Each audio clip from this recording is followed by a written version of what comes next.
Welcome back, everybody. How's it going?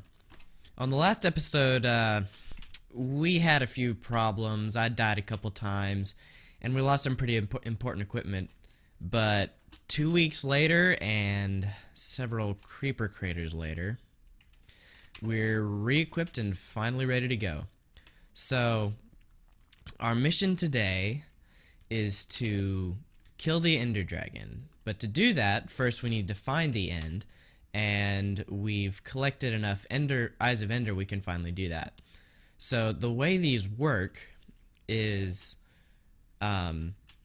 basically you just throw one out and it goes in a certain direction, and that is the direction of the stronghold, which is where the Ender portal is, which we need to find to get to the end. So what we have to do is we just have to keep throwing these and watch where they go and keep walking that direction until the Eye of Ender stops, and that will be generally where the Ender portal is. So I'll head that way and see you in a minute.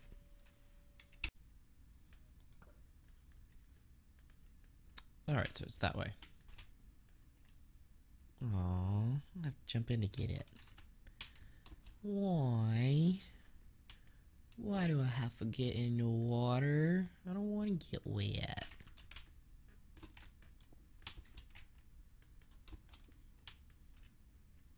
Don't you do it, horsey. Boy, this is gonna be fun. Yep. Okay, we made it. Which direction was it? I think it was that way, right? Let's back up a bit. That way. Okay. Let's go. Okay, that way. Oh, it broke. Oh, well.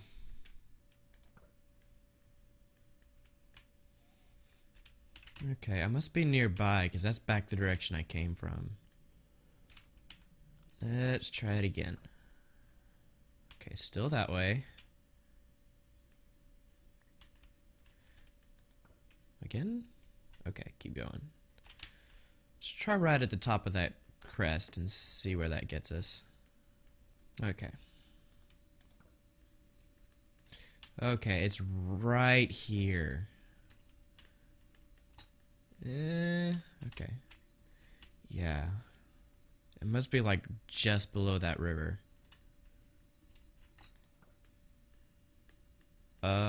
Yes. That's exactly where it is. Okay, and that one broke. But we have our spot. So we either need to dig down here or find a nearby cave that might lead down low enough so we can find the stronghold. If I can manage not to die from falling down the mountain. Okay, I did some quick scouting and I didn't find any really deep caves nearby, so I think what I'm gonna do is just dig down here and see how close I can get to the stronghold just by digging straight down. We'll try to do this safely though. How do I want to work this? Water's gonna get in the way. I want to keep the water here so I have a safe way up and back down, because yeah, as it is, I didn't bring any ladders with me, so I don't have a good way to make sure I can get back safely.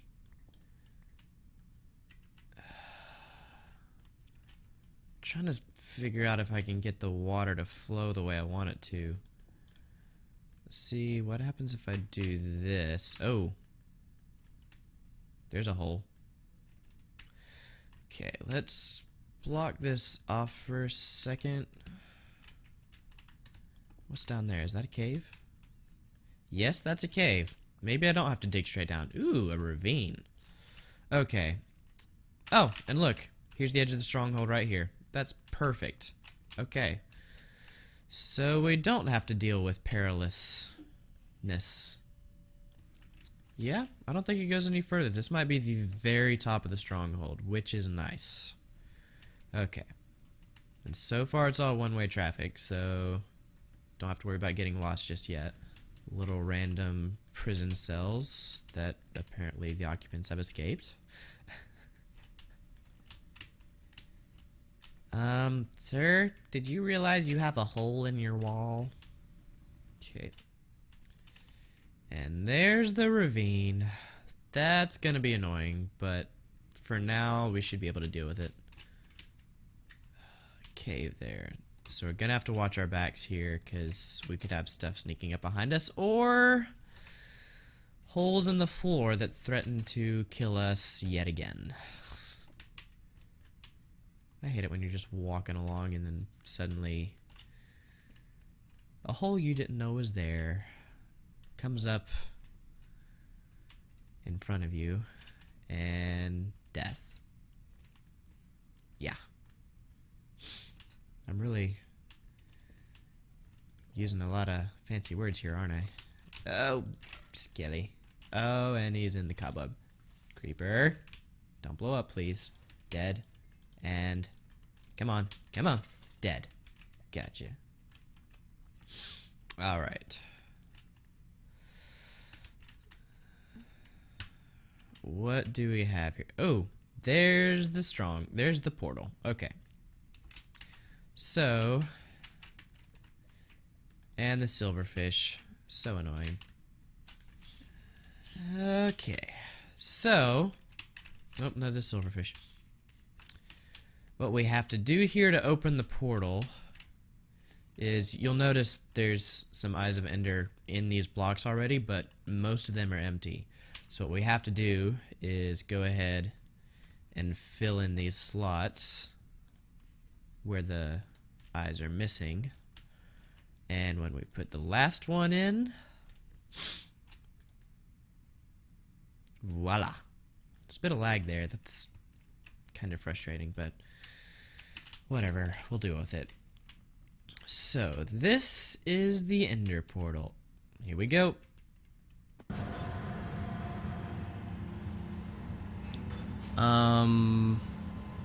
This isn't the end. What? No, I better not save. I was just playing Minecraft, right? I'm not going crazy, am I?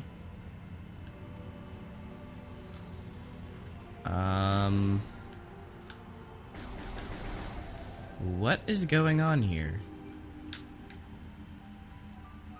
I was just in the stronghold, going through the end portal. Then I came out here. What on earth is going on? Maybe if I go back in here? I don't know. Maybe it'll fix something.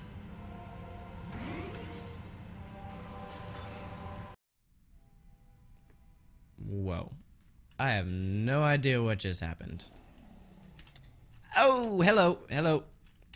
Okay. Well, whatever just happened, we have a dragon to kill. Let's do this. Oh, no! Whoa, whoa! I'm about to die here. Should probably put on my proper armor. Bleh. Diamond armor protects much better from this guy. Or girl. I think technically the dragon is a girl. Oh, snap. Please don't. Please don't. Oh. I gotta get out of this hole. Oh, no. Angry Enderman. This is not good. This is not good at all. Come on. This is... It's not the worst place to start, but it's not great either. Okay, so this is the end. Let's put some torches around here so we know where we entered. And let me drink one of these things so you guys can see a little bit better. But you'll notice there's a lot of Endermen around and this nice, friendly Ender Dragon. Yes, got him. Okay. So you have to be really careful around here because like I said, there's tons and tons of Endermen around, and you don't want to look at them, because if they get angry at you, you're kind of doomed. It's really a pain to get these guys off of you once they get aggroed. So you'll notice all these towers around, and they're shooting little beams at the Ender Dragon, but they're not properly shooting at him. As you'll notice, his health bar is back to full, even though I've hit him a couple times. I should really start using my bow. I have a better bow than this. So what we need to do is we need to destroy all these crystals so they'll stop healing him. Otherwise, it's just we're fighting a losing battle. Ooh, first shot. I like that. Just gotta keep an eye out for that dragon while you're doing this. Otherwise, you'll have some problems. Okay. There's so many of these. I don't remember there being quite this many on my last few times coming to the end. But no matter. Oh. See what I mean? Gotta keep an eye out for that girl. This can be so nice. Okay. I was about to say it can be such a hard shot to make, but apparently not. Okay, okay. What are you doing, girl? There it goes. Sweet. Alright, come at me. Come at me. Yeah. Oh, man. He still ran into me. She still ran into me. Oh, hello. I've got to dodge that better. If it wasn't for this diamond armor, I'd probably be dead by now. But not today. Oh, where'd you... Ah! Man. Tricky little thing, ain't you? Alright, alright. Here she comes. Coming back around. Alright. She's coming for us. Wait for it. Oh! Got her. Nice. Alright, here she comes. Whee! Oh, come on. I can't hit this thing. Gotta be around here somewhere. Oh, you just made a bunch of Endermen angry. Come on. Let's get it. Got it. Good. Done. Okay. All that's left is to finish her off. Come at me.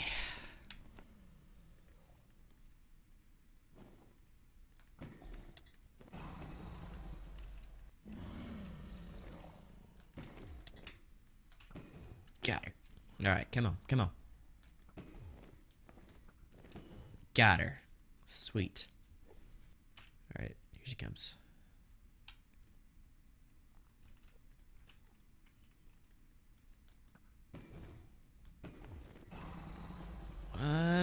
Yep, that's not hidden. Nope, no good.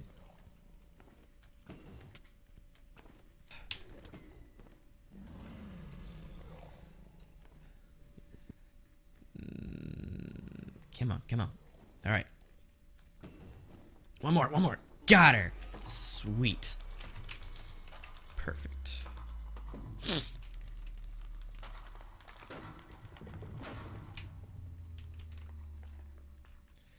Look at all that XP.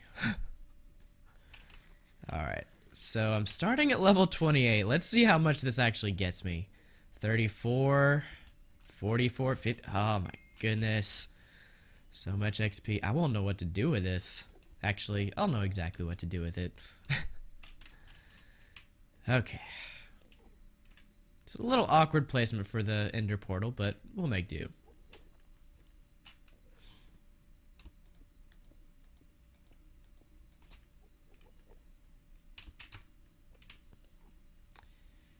And Ender Dragon, you are dead. Let's go back through the portal.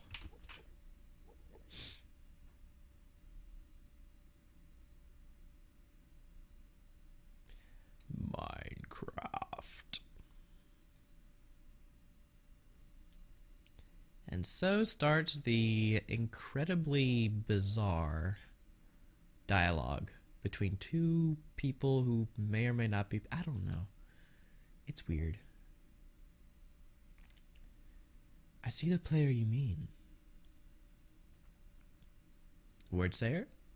Yes, my name is Wordsayer, not Landwalker. Sorry, I changed it. Yes, take care. It has reached a higher level now. It can read our thoughts. That doesn't matter. It thinks we are part of the game. I like this player. It played well. It did not give up.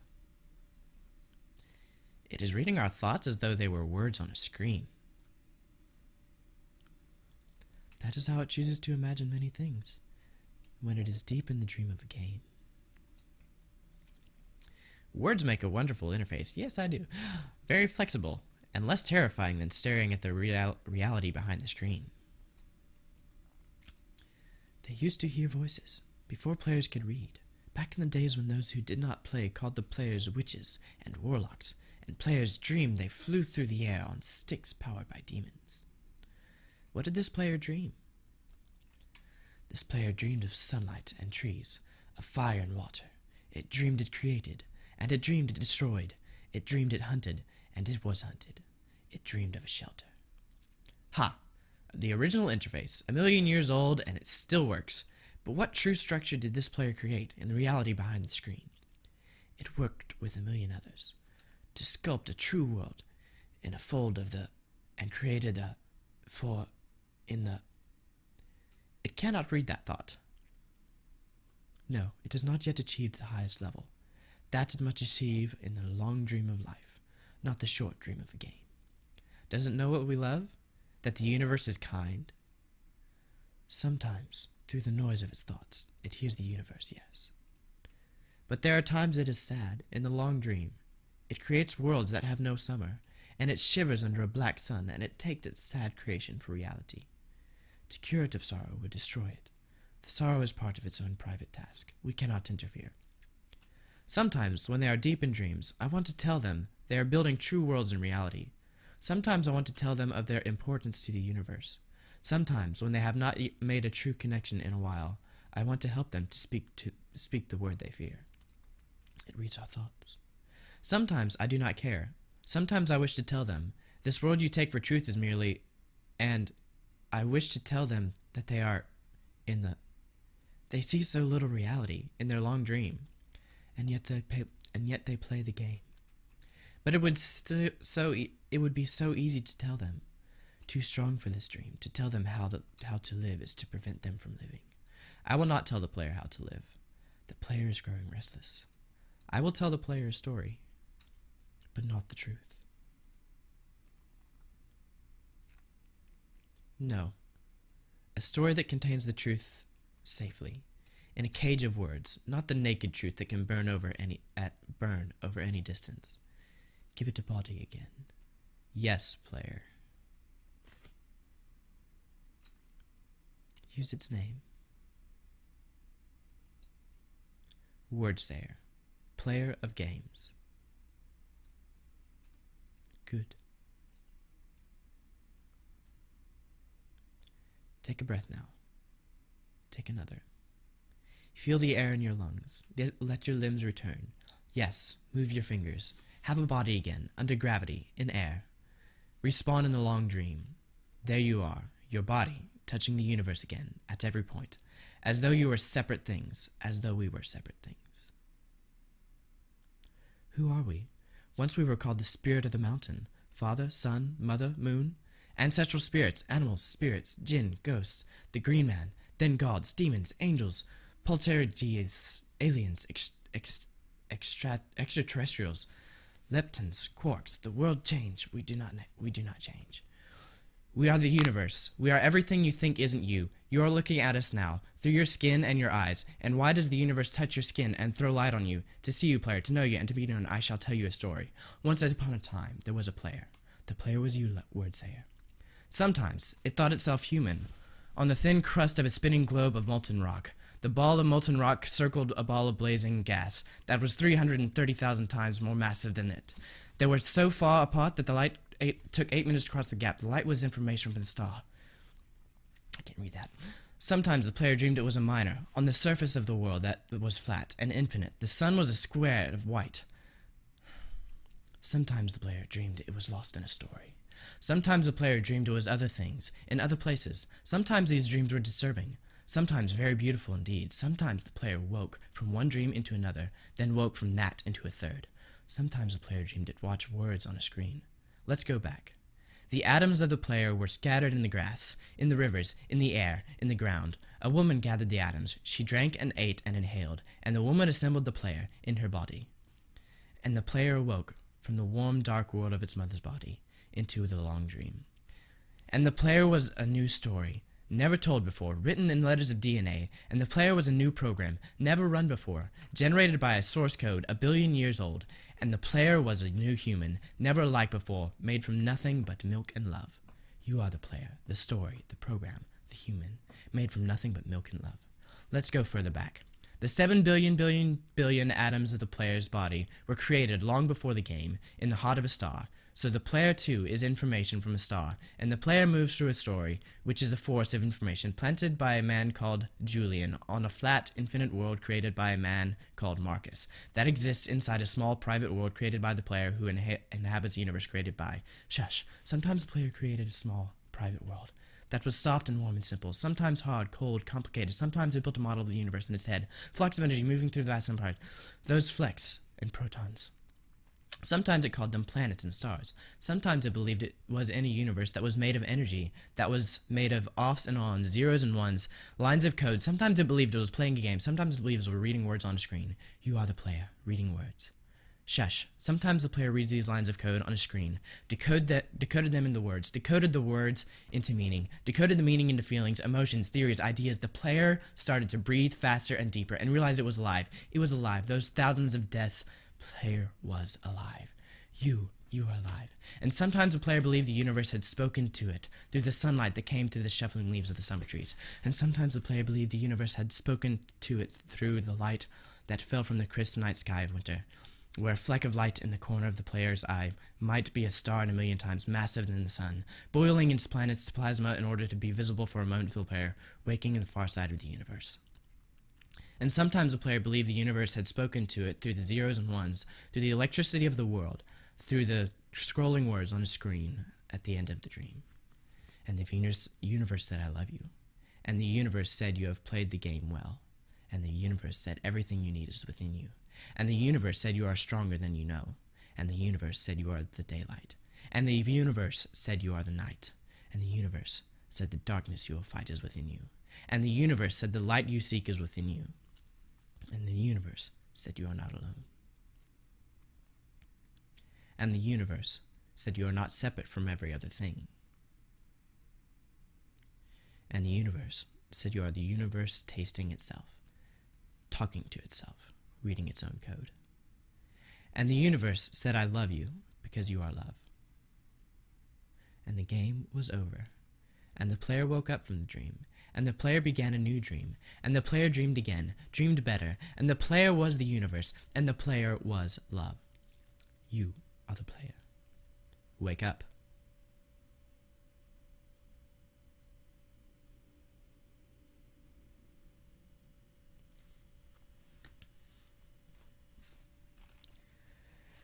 Okay, so we killed the Ender Dragon. But yeah, that little story at the end always seemed kind of bizarre to me. But, I mean, it's hard to say what exactly it's talking about. I think partially it's not really even talking about anything. But, one idea is about, like, it might be talking about how the game is and, like, just kind of a bizarre way to describe your life within the game. But also, it sort of, I don't know, reminds me and makes me think about some of my own thoughts about video games in general. Like, video games are great, and you can do some amazing things in video games, and you can create dreams per se, create worlds of your own making. That's one thing that really intrigues me about Minecraft, is because you can take the game and literally do anything you want with it. It's a totally free sandbox. Everything is your own. It is what you make it. But one of the important things to remember is it is just a game. It's like a dream when you're asleep. It's fun, it's entertaining, it's even beneficial, like psychologically to have some creativity, but at the same time, it's just a game. Like that's basically my philosophy with gaming. I don't want to spend too much time playing video games, though I do love video games, and I do enjoy them as a good solid hobby to have. But it's important to remember that real life is more important than video games. Like, you don't want to spend hours and hours here and then have all that time that you could have been spending on more important things in the real world just wasted. I some video games is good, but it gets to a point where it's just you can't let it take over your life. And that's part of the reason I'm even doing this Let's Play series, because I'm kind of an extremist one way or the other. I either spend constant time on a video game, or I spend none at all. But frankly, I think that's not really good for me. Like, I need to pace myself better, and it's hard to, for me, it's hard to like pick up a game, start to play it, get partway through, and then put it down.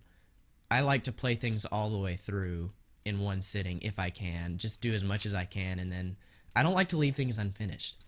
But I think one of the reasons I want to do this whole YouTube channel is to help pace myself, so I can do little bits, enough that I can put on YouTube, but not so much that you would never watch it as fast as I'm putting out the videos. So I like having a channel that keeps me into gaming, because I think it's a really good hobby to have, and I enjoy it. I can do a lot of stuff with it, and it's not an unhealthy thing to do. It's just too much of it can be bad for you. So I want to do this Let's Play series as sort of a way to keep me into gaming, but not so much that it's overwhelmingly too much. It's a way to pace myself. So I don't know, I'm kind of rambling here, but basically my thought is life is more important than video games. But video games are fun, and you might even say important. But I don't want to get too enthralled in this, and just some thoughts for anyone who might be watching. Just don't let it take over your life. And enjoy the games, but remember, you can have a life that's so much better than anything you can have in this virtual world of blocks.